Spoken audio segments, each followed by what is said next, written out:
बिस्मिल्लाहिर्रहमानिर्रहीम।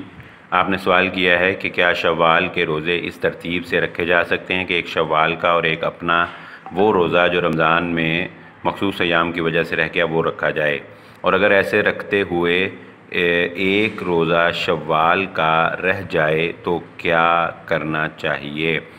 देखिए, ये तरतीब मेरा ख़्याल है आपने इसलिए चूज़ की है कि आप ये समझती हैं कि रमज़ानुल मुबारक के जिन रोज़ों की क़ज़ा देनी है जो रह गए हैं वो शव्वाल के रोज़ों के मुकम्मल होने से पहले पहले क़ज़ा देना ज़रूरी है, जबकि ऐसा नहीं है।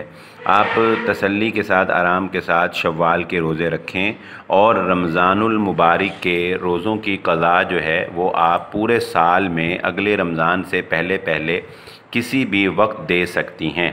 सही बुखारी की हदीस है, हज़रत आयशा सदीक़ा रज़ियल्लाहु ताला अन्हा फरमाती हैं कि हम रसूलुल्लाह सल्लल्लाहु अलैहि वालैहि वसल्लम की खिदमत पर मामूर होती थीं। फ़मा अस्तती व अन अक़दिया इल्ला फ़ी शाबाना, तो हमें फ़ुर्सत ही नहीं मिलती थी कि हम अपने रोज़ों की क़ज़ा दें, यहाँ तक कि हम शाबान में अपने रोज़ों की क़ज़ा दिया करती थीं, क्योंकि रसूलुल्लाह सल्लल्लाहु अलैहि वालैहि वसल्लम शाबान में कसरत से रोज़े रखा करते थे, तो फिर इनको मौका मिल जाता था कि रोज़े रखने का।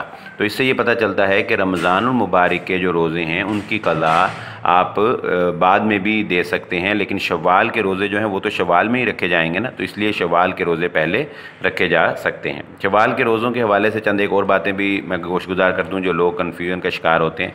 एक तो बाद लोग ये समझते हैं कि ईद से अगले दिन ये रोज़ा रखना लाजिम होता है, ऐसी कोई कैद शरीयत ने मुतय्यन नहीं की। इसी तरह बाद लोग समझते हैं कि ये लगातार रखने चाहिए, ऐसी भी कोई कैद शरीयत ने मुकर्रर नहीं की। ये पूरे शव्वाल में आप किसी भी वक्त जो है यानी छोड़ कर जो है रख सकते हैं, इसमें कोई ऐसी हरज वाली बात नहीं है। और इसकी फ़जीलत भी रसूलुल्लाह सल्लल्लाहु अलैहि वसल्लम ने ये बयान फरमाई है कि जो ये रमज़ान के रोज़े जिसने रख लिए और फिर ये रोज़े रख लिए तो गोया उसने पूरे साल के रोज़े रख लिए, यानी अल्लाह रब्बुल इज़्ज़त उसे पूरे साल के रोज़ों का सवाब जो है वो अता फ़रमाता है। वल्लाहु आलम।